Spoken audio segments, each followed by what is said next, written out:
जी देखिए, मैं पहले शुक्रिया अदा करना चाहता हूँ अपनी मिनिस्टर साहिबा का कि आज छुट्टी के दिन मौजूद होने के उन्होंने हमारे साथ सेक्रेटरीट में मीटिंग की और हमारी मीटिंग तकरीबन 1 घंटे से ज़्यादा चली और हमारी चीज़ों को गौर से सुना गया और उन्होंने कहा कि नहीं, आपके जो डिमांड्स हैं या जो आपकी प्रॉब्लम्स हैं ये जायज़ हैं, तो इन पे करेंगे। अब इस वक्त सबसे जो इम्पॉर्टेंट इशू है, इस वक्त जो इमीडिएट हमें करना है, वो है हमारा ऑर्डर नंबर 6 जो निकाला गया। सेक्रेटरी साहब जो हमारे आउटगोइंग सेक्रेटरी थे, उन्होंने ऑर्डर निकाला, ऑर्डर नंबर 6, जिसमें कहा गया है कि जो लास्ट ईयर प्रॉब्लम आई थी बिकॉज ऑफ SO 177 के, और हमारे बहुत सारे स्कूल बंद हो गए, 340 स्कूल तो बंद ही हो गए और बहुत सारे स्कूलों को टैग कर दिया गया गवर्नमेंट स्कूलों के साथ। तो उसके बाद सेक्रेटरीट्स में एजुकेशन सेक्रेटरी साहब ने एक ऑर्डर निकाला है जिसमें उन्होंने स्कूलों को 1 साल की एग्जेम्पशन दी गई है कि 1 साल तक आपको एग्जाम किया जाता है, आप अपनी जो दूसरी चीज़ें हैं उनको दूर कर लीजिए और गवर्नमेंट को भी कुछ चेंजेस करनी है, तब तक वो भी गवर्नमेंट देखेगी कि इसमें क्या अमेंडमेंट करनी है। अब हमें समझ नहीं आ रही कि अगर एक ऑर्डर निकल चुका है और वो ऑर्डर बोर्ड के थ्रू क्यों नहीं इम्प्लीमेंट हो रहा है, तो क्योंकि अभी चेयरमैन साहब से तो मीटिंग नहीं हुई, अब वही बता सकेंगे। अब चेयरमैन साहब ने सुना है कि सेक्रेटरी साहब से कुछ वजाहत मांगी है, कुछ उनके पॉइंट्स हैं जिसके बारे में वो गाइडेंस चाहते हैं, वो सेक्रेटरी साहब जो नए हमारे सेक्रेटरी साहब आए वो भी उनको दे रहे हैं। तो अभी जो पोर्टल था उसको 10 दिन के लिए एक्सटेंड किया गया है कि ताकि स्कूलों के पोर्टल अभी रहें, लेकिन अभी उन स्कूलों के पोर्टल्स तो बंद ही हैं जिनकी रजिस्ट्रेशन रिन्यूअल नहीं हुई है। तो अब हमने कहा है मिनिस्टर साहबा से, उन्होंने कहा है कि हम सेशन जो असम्बली का है उसके बाद फौरी तौर पे हम एक मीटिंग बुलाएंगे, जो आप स्टेक होल्डर होंगे जितनी हमने कहा बाकी एसोसिएशन जम्मू से भी हैं, यहाँ से भी आप सबको बुलाइए और गवर्नमेंट से सेक्रेटरी साहब हैं, चेयरमैन हैं, या हमारे फीस फिक्शन के जज साहब हैं, उनको बुलाइए।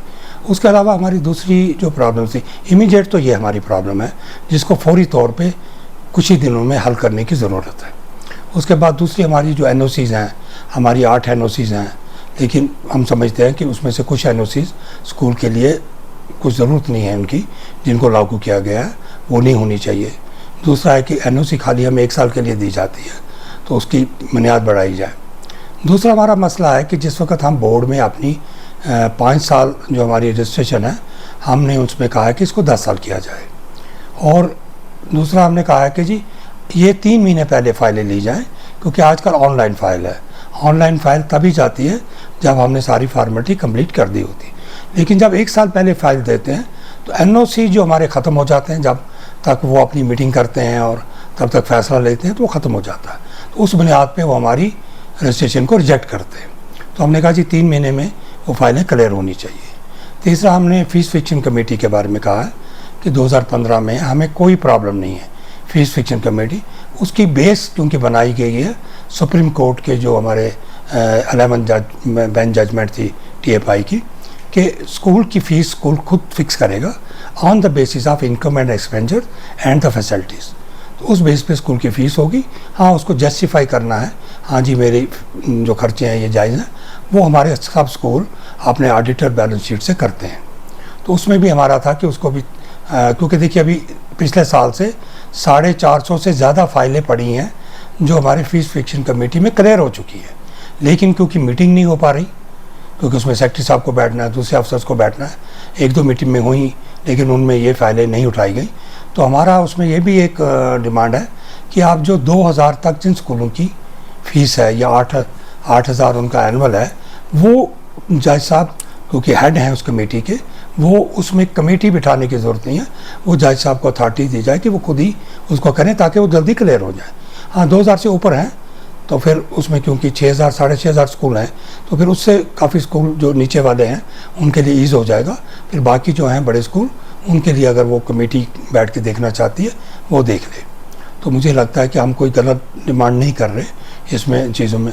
अब लीज़ डीड की बात करें तो लीज़ डीड आज तक जो हमारे प्राइवेट था, हमारे प्राइवेट तो 2 किस्म की लीज़ है हमारी।